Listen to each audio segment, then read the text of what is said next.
They've almost finished loading our cargo. We should be ready to depart right on schedule, or so I'm told. Excellent. It is nice to have a smooth beginning to one's journey, at the very least. It's funny.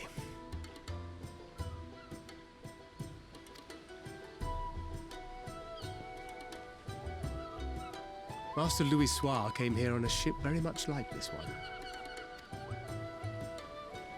And now, years later, the street urchin he befriended that day is bound for his mentor's homeland. With his mentor's grandchildren, no less. Aye. 'Tis upon reflection that every twist of time's river and fate's whims are brought into sharp relief. Thou hast matured much in the intervening years. Wert thou not caught attempting to relieve Master Louis Soir of his purse scant moments after he made landfall upon this dock?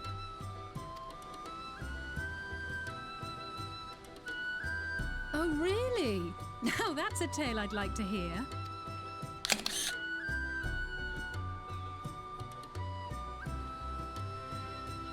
Will this be your first visit to Sharlayan, Sir Estinian?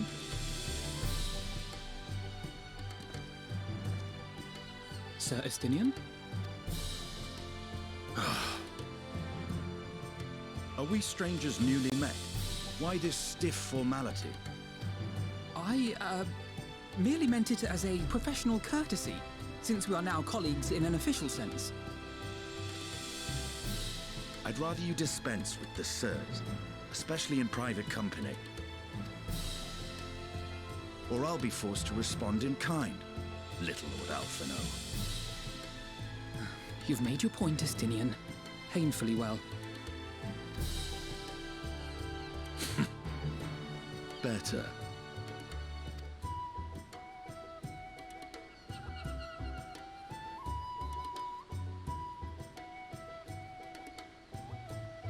Are you all right, Tataru? You seem positively distraught. Distraught? Me? Don't be silly. I think it's lovely that they get to see their homeland. It's just, we're trying to thwart the schemes of an army hell-bent on destroying the world. And once again, I have to stay behind and worry that this is the last time I'll get to see my friends.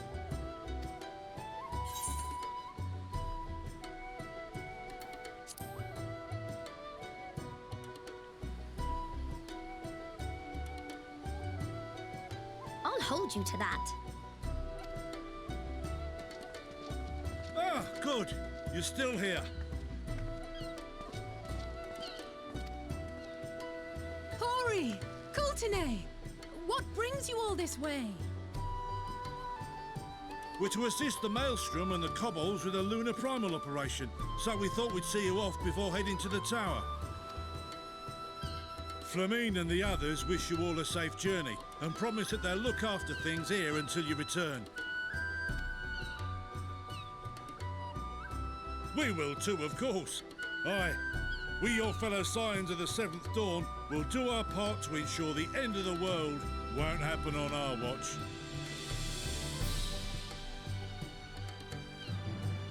We're set to sail! All aboard for Sharlayan!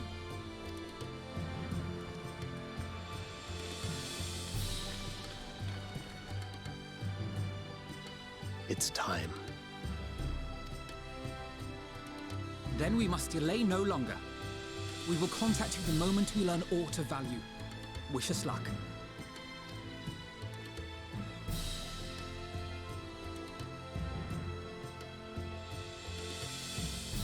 Have a safe journey, and please, please, be careful.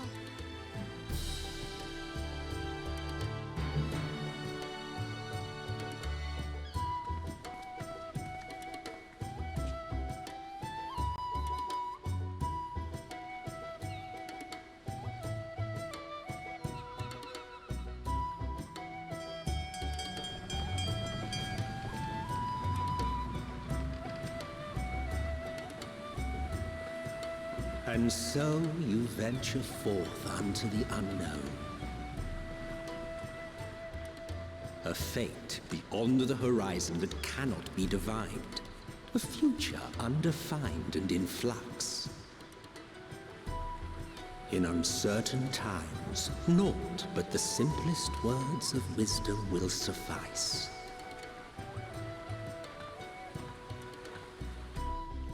That which lives is destined to die. Love leads to loss.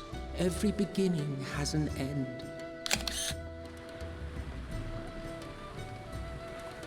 Treasure every moment, every step of your descent.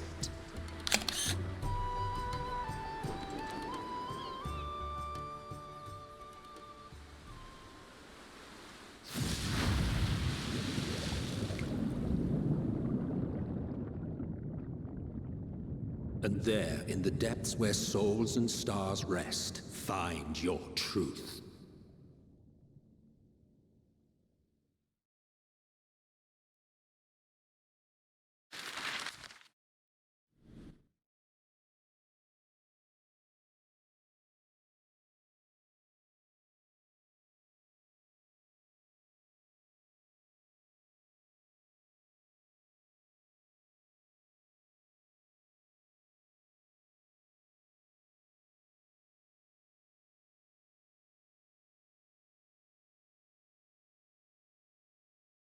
To all my children whom life knows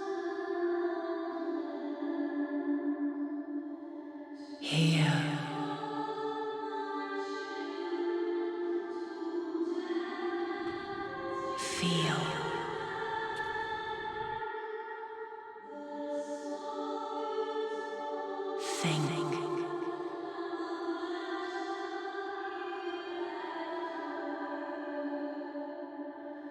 Look to those who fought before. The day has barely dawned, my fellow earlier riser. Though we're hardly alone in that. Envious of those still sleeping soundly, no doubt.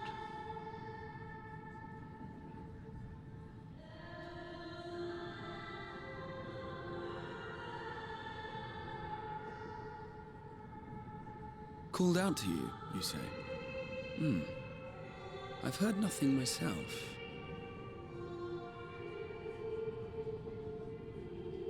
In any case, I dare say the sea air will do you good. Why not join the others on deck? Sharlayan should be coming into view at any moment.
My voice yet reaches you.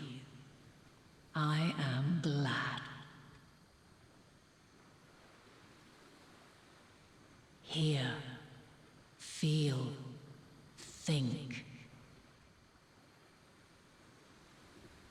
And thus do we meet face to face at last, my warrior of light, guided by the crystal.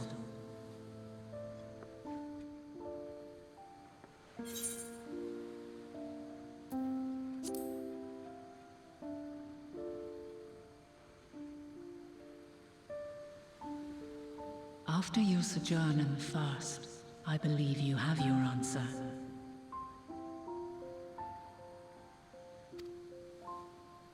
You have gained an understanding of what I truly am, what Eidolon has always been, a primal.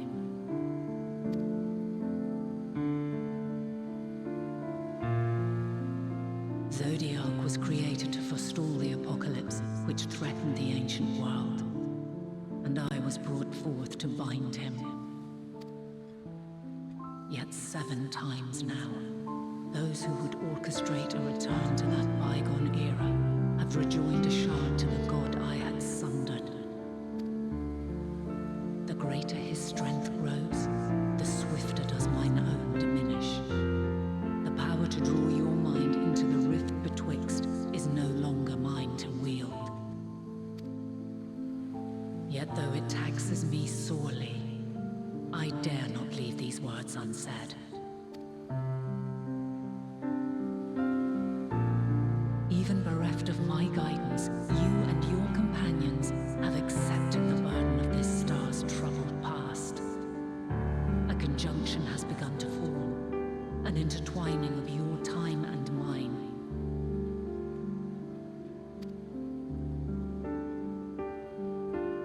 Wheels shudder and turn. Conflict looms, monumental, which will decide the fate of this world and all life upon it.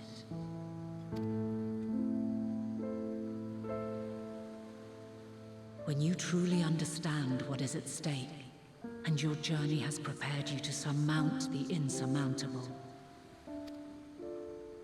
then shall I honor the promise made in another time, another age. Cast your peepers to the fore, folks. Sharlayan's just over yonder. I will not keep you further. Your traveler's heart must yearn to behold this unfamiliar land. We shall meet again, and soon.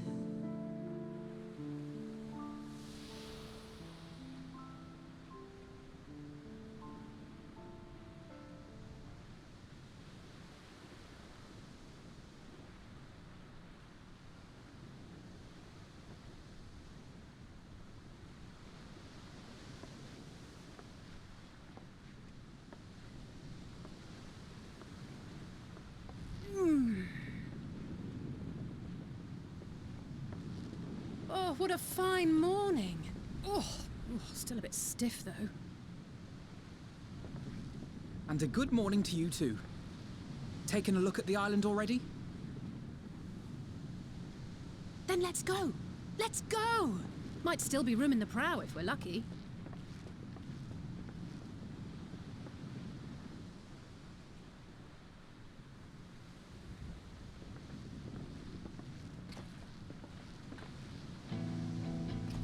Ah, the sleepers have arisen.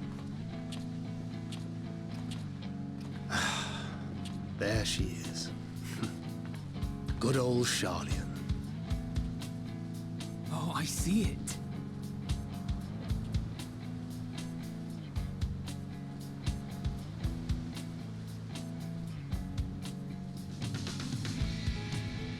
Home. Home at last. Well, maybe not in Father's eyes, but we'll manage on our own, if we must. You do know you're not alone in this, don't you? Indeed, 'tis as Sir Estinian said. Forget not the comrades who boarded this ship at your side, I pray.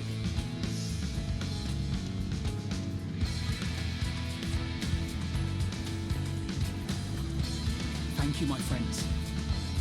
We are ever grateful for your steadfast support. Upon arrival, we will be disembarking into the heart of Sharlayan proper.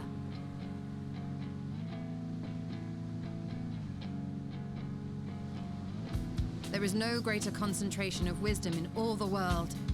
I am confident that somewhere within that center of knowledge and learning, we will find the answers we seek.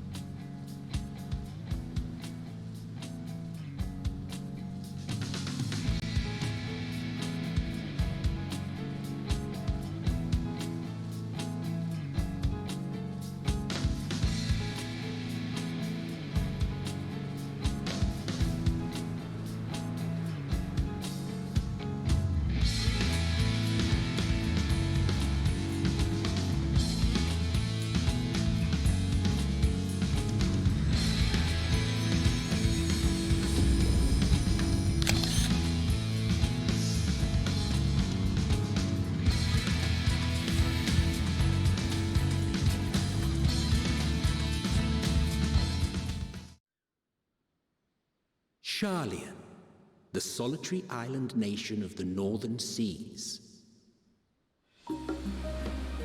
Where under the watchful gaze of Thaliak, patron deity of scholars, academics hoard all manner of knowledge and secrets.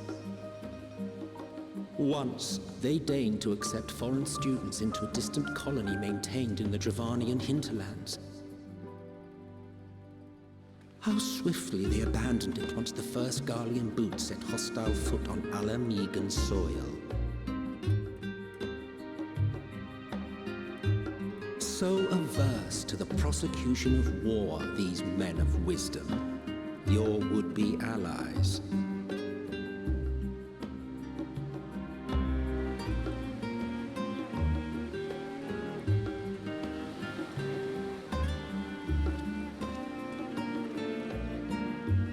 I thought they'd never let us off the ship. What's next, then? Entry applications? Hopefully they find no cause to deny us.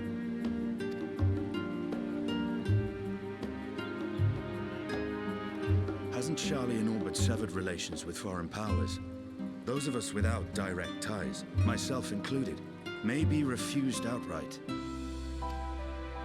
'Tis true that, as a nation, Sharlayan only forms trade agreements with a select few neutral countries.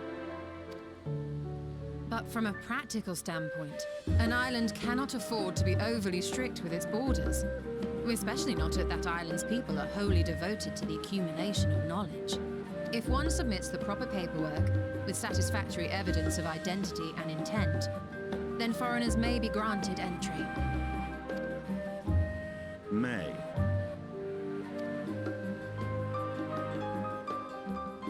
Quite. So let us be absolutely clear on these points before we proceed. The immigration officer will ask for your affiliation and your purpose of visit. Considering Sharlayan's views on intervention, I strongly suggest we avoid any mention of the Scions. Kral has laid the groundwork for us to act as associates of the students of Baldessian, and our ostensible reason for being here is to aid in their order's restoration.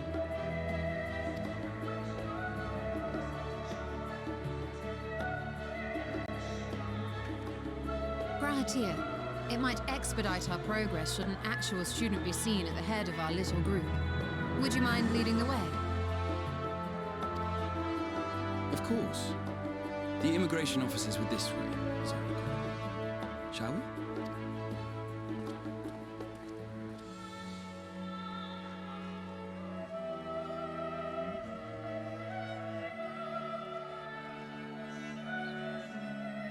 Greetings. We've just arrived and are eager to make our way into the city. Would you be so kind as to process our entry applications? Certainly. I see by your mark you are an Archon. I am. Grahat here of the students of Baldessian at your service. I was assigned to an Eorzean survey team, but have returned to assist with the reformation of my order. My associates here will provide additional support.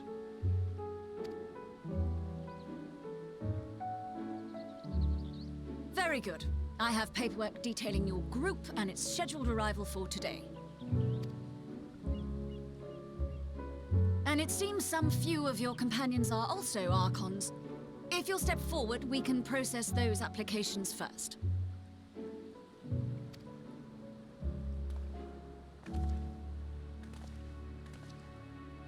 Ishtola rule.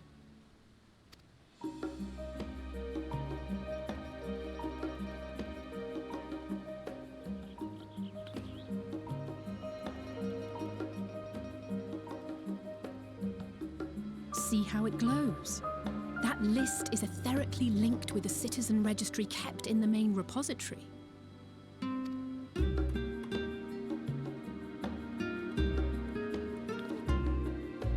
I've confirmed your status as Archons and amended your travel records accordingly. Welcome home. Now, who do we have here?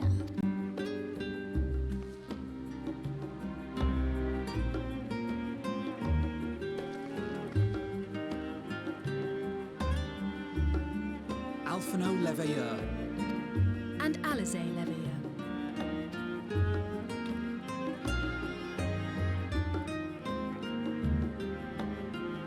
Your applications have also been approved. The streets are abuzz with talk of how House Leveilleur's lord disowned his young progeny.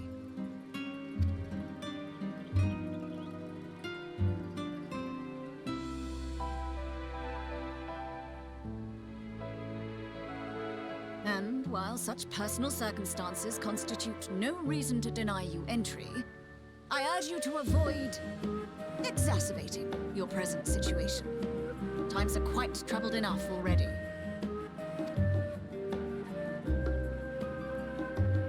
We shall keep that in mind.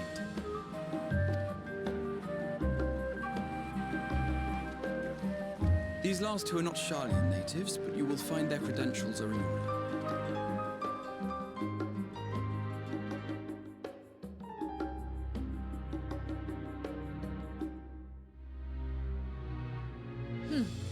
Name and occupation?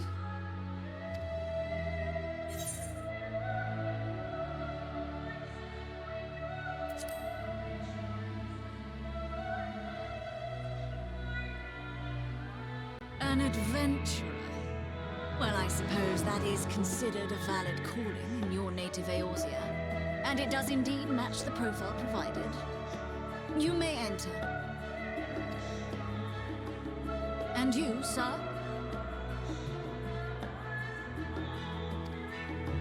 Justinian Viera, formerly of the Order of the Knights Dragoon in Ishgard. Formerly, at least. And what, pray tell, is your profession now?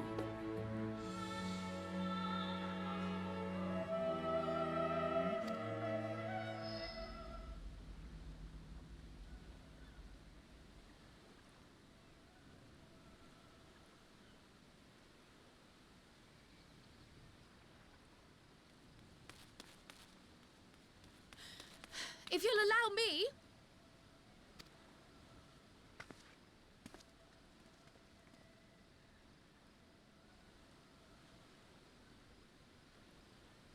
My associate is a mercenary, hired for his strength at arms. Surely you are aware of the dangers we often face on our forays into the wilderness. Mistress Baldessian, if you insist on sponsoring his entry, then so be it. But while I appreciate that desperate times call for desperate measures, I find your choice of company concerning. Be advised that even a single misstep may have severe repercussions for your organization. I have every confidence in my chosen company, dear and trusted comrades that they are. But I thank you for your concern.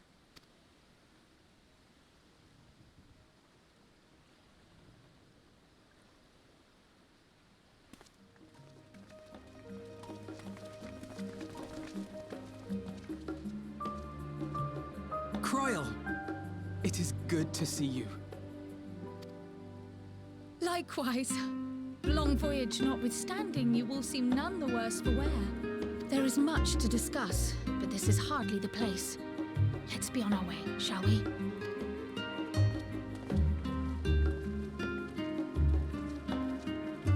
Oh!